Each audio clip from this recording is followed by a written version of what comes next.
সাকিব ভাইয়ার ক্যারিয়ারের best teaser, এবং টিজার দেখে আমার কাছে যেটা মনে হয়েছে যে সাকিব ভাইয়া 26 বছরের ক্যারিয়ার বেস্ট পারফরমেন্স হতে চলছে এই সিনেমায়। এই কারণে বললাম বেস্ট, বিকজ উনাকে আমরা দেখেছি বাংলা সিনেমা বা কলকাতা ফিল্মে দেখেছি, এবং হচ্ছে প্যান ইন্ডিয়ান ফিল্মে একটা দেখলাম দরদ মুভিতে। তো সবকিছুতে মোটামুটি কি আমাদের একটা আক্ষেপ ছিল বা আমাদের একটা অভিমান ছিল, রাগ অভিমান ছিল ওনার প্রতি, যে ওনার যত সিনেমায় দেখি না কেন তো খিদা মিটে না আর কি, মানে পেটের মধ্যে একটা খিদা থাকতেই পারে। এই সালা শাকিব খান কেন এটা করলো, ওইটা করলো, এটা করলো না কেন, একটা আক্ষেপ থাকে। বাট এই বরবাদের টিজারটা দেখার পরে অ্যাকচুয়ালি আমার মাথার মধ্যে খালি একটাই কথা আসতেছে, ওনার প্রতি আমার কোনো রাগ অভিমান নাই। এবং আমার কাছে এটা মনে হয়েছে যে না, হ্যাঁ আমি অ্যাজ এ সাকিবান হিসাবে ছোটবেলা থেকে যেটা চাইছিলাম, এবং আমি ওনার কাছে যতটা চাইছি তার থেকে অনেকটা বেশি পাইছি। আর সাকিব ভাই লুকের ব্যাপারে যদি বলতে চাই, একদম মোস্ট ডেফিনেটলি যেটা বলবো, একদম রিয়েলিটিটা বলবো, সেটা হচ্ছে 2016 সালে সাকিব ভাইয়ের শিকার সিনেমা যে ক্রেজটা উঠছিল লুকের, ওই সেম ক্রেজটাই হচ্ছে বরবাদ সিনেমার মধ্যে পাওয়া যাইতেছে ফ্লেভারটা। আর সাকিব ভাই যত একজন গ্যাংস্টার প্লাস হচ্ছে যে আপনার ভায়োলেন্স টাইপের ফিল্ম, আমি কলকাতা বা হচ্ছে সাউথ ইন্ডাস্ট্রি যে ভায়োলেন্স ফিল্মগুলো দেখি, অভ্যস্ত থাকি। তো আমার মনে হয় এই ফিল্মটা দেখার পরের থেকে মানে সাউথের ফিল্মের যে ফ্লেভার বা যে রুচিটা আসে ওইটা আর আসবে না, আমাদের বাংলা সিনেমা নিয়ে পড়ে থাকতে হবে।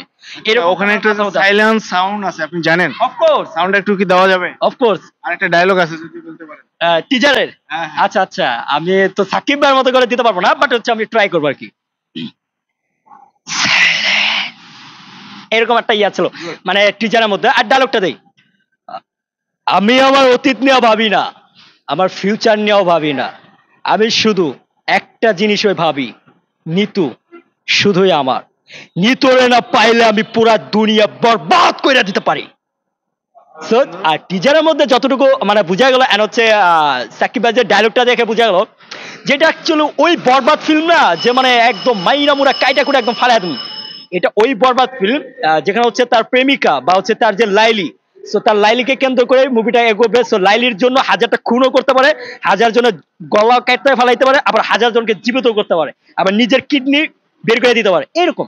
সো টিজারে মনে করেন যে আমরা সাউথের যদি বলতে যাই মার্কো ফিল্ম, ও মাই গড, একদম প্রপারলি ভায়োলেন্স ফিল্ম। দেন হচ্ছে অ্যানিমাল যদি বলতে যাই, এটাও প্রপারলি ভায়োলেন্স ফিল্ম, যদিও ফ্যামিলি নিয়ে দেখার মতো না। বাট তারপরে যদি ছোট করে বলতে চাই, বলিউডের ফিল্ম ফার্স্ট টাইম যেটা সেটা হচ্ছে যে কিল কিল নামে একটা ফিল্ম ছিল, এটাও ভায়োলেন্স টাইপের ফিল্ম। তো এইরকম ভায়োলেন্স টাইপের ফিল্ম যে বাংলাদেশের সিনেমায় হবে, সত্যি এটা আনএক্সপেক্টেড, মানে এটা কল্পনা বাইরে বাইরে ছিল। তো সত্যি অনেক ভালো লাগছে, আর বাংলাদেশের ফিল্মে করা সম্ভব এবং সাকিব ভাইয়ের দ্বারা পসিবল।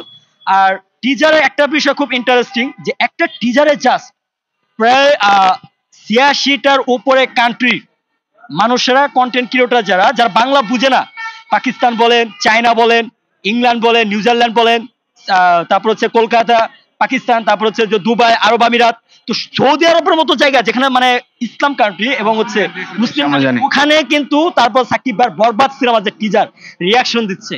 সো এটাই তো অনেক বড় একটা পাওয়া। আর বাংলাদেশের যেমন ক্রিকেট খেলা বিশ্ববাজারে তুলে দিয়েছে আমাদের সাকিব আল হাসান, আর সাকিব খানও কিন্তু চলচ্চিত্র শিল্পটাকে অনেক দূর এগিয়ে নিয়ে গেছে। সেটা প্রপারলি প্রোটাই ক্রেডিট হচ্ছে সাকিব ভাইয়া। সো যারা অডিয়েন্স আছে মানে সাকিব ভাইরা তো দেখবে ভালো খারাপ হোক, বাট সাকিব ভাইয়ের বাইরে যারা অডিয়েন্স আছে অ্যাকচুয়ালি যারা হচ্ছে সিনেপ্লেক্সে মুভি দেখে অভ্যস্ত বা ওই থ্রিলার টাইপের বা ভায়োলেন্স টাইপের মুভি দেখে, তারা একটা কথা বলতে পারতো, ইয়েস আমরা এই সাকিব খানকে চাইছিলাম এতদিন ধরে, আমরা পেয়েছি। এবং থ্যাংক ইউ সো মাচ। তবে একটা কথা হচ্ছে যে সুপ্রিয় দর্শক, বড়বাজার একটা ডায়লগ যেটা মনে পড়ে যে যুদ্ধে আর ভালোবাসার মধ্যে কোনো কম্প্রোমাইজ নাই। একদম একদম। সো বরবাদ এরকমই হবে, ঈদে বরবাদ করে দেবে, কোনো কম্প্রোমাইজ থাকবে না, সবাই হলে এসে ছবিটি দেখবেন। হ্যাঁ অবশ্যই।